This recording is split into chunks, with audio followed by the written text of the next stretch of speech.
অনুপ্রবেশকারী অনুপ্রবেশকারী অনুপ্রবেশকারী বাংলার অলিতে গলিতে অনুপ্রবেশকারী বাংলাদেশি। কারোর ভোটার কার্ড তৈরি হয়ে যাচ্ছে মাত্র 17,000 টাকার বিনিময়ে। কেউ এসছেন 2011 সালের পর, কেউ বা এখন। আর সব ক্ষেত্রেই অভিযোগের আঙুল রাজ্যের শাসক দলের দিকে। ঘোলাতে একই অভিযোগ। দেখো,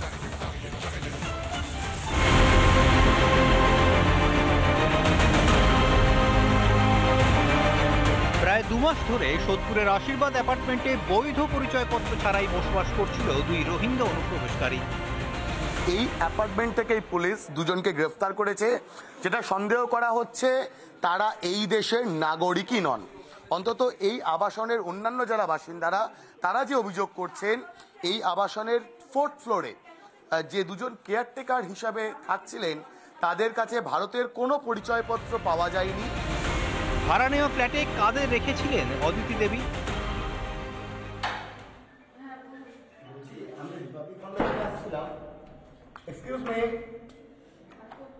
এক্সকিউজ মি, আপনার বাড়িতে দুজনকে গ্রেফতার করে নিয়ে যাওয়া হয়েছে। আপনার কেয়ারটেকার হিসাবে থাকতেন, তাদের কাছে ভারতীয় কোনো নথি নেই এমনটা অভিযোগ আসছে।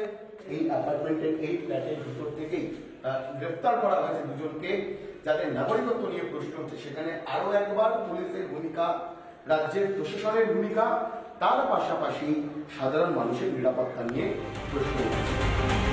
বহুবার চাওয়ার পরও মেলেনি 2 কেয়ারটেকারের পরিচয়পত্র।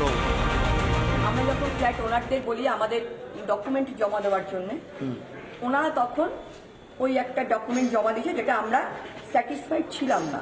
মানে মেইন যে চক্রী সেই আমাদের ঘরে ডেকে পাঠাচ্ছে, ওদের আসতে বলো, আমরা কথা বলবো। চক্রী মিন হচ্ছে মানে অদিতি। তো আমরা ভিতরে গেলাম, উনি ডাইরেক্ট বলছে কোনো ডকুমেন্টস নেই, কি করতে হবে। এরপরই পুলিশ গ্রেফতার করে 2 সন্দেহভাজনকে। অনুপ্রবেশ নিয়ে যখন তোলপাড় গোটা বিশ্ব, তখন কিভাবে 2 রোহিঙ্গাকে পুষছিলেন আবাসনের ওই ভাড়াটিয়া? সিন্ডিকেট তৈরি করা হয়েছে। তারা এইসব লোককে তারা বাংলাদেশ থেকে কন্ট্যাক্ট করে নিয়ে আসছে এবং নিয়ে আসার পর তাদের আধার কার্ড, স্কুল সার্টিফিকেট, মানে একটা হেডমাস্টার মশাই স্কুল তাকে বলে দিচ্ছে যে ক্লাস 8 পর্যন্ত, ক্লাস 10 পর্যন্ত এখানে পড়াশোনা করেছে। কত স্পর্ধা দেখুন। কেন্দ্রীয় এনআইএ যেইভাবে ধরেছে, আমার মনে হচ্ছে আগামী দিন অনেক অনুপ্রবেশকারী বন্ধ হয়ে যাবে এবং আরও সুস্থ পরিবেশ। গোটা ঘটনায় এনআইএ তদন্তের দাবি করেছেন আবাসিকরা। খোঁজ চলছে সেই সব ব্যক্তিদের যাদের হাত ধরে বাংলাদেশ থেকে চোরা পথে আসছে রোহিঙ্গারা। একগুচ্ছ প্রশ্ন রয়েছে গোলাপাড়ার পুলিশের ভূমিকা নিয়ে, তার পাশাপাশি যিনি এই ফ্ল্যাট ভাড়া নিয়েছেন তার ভূমিকা নিয়ে। রিপাবলিক বাংলা।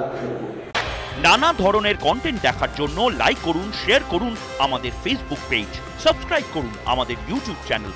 পাশাপাশি অন্যান্য ব্রেকিং নিউজের জন্য অবশ্যই চোখ রাখুন রিপাবলিক বাংলায়।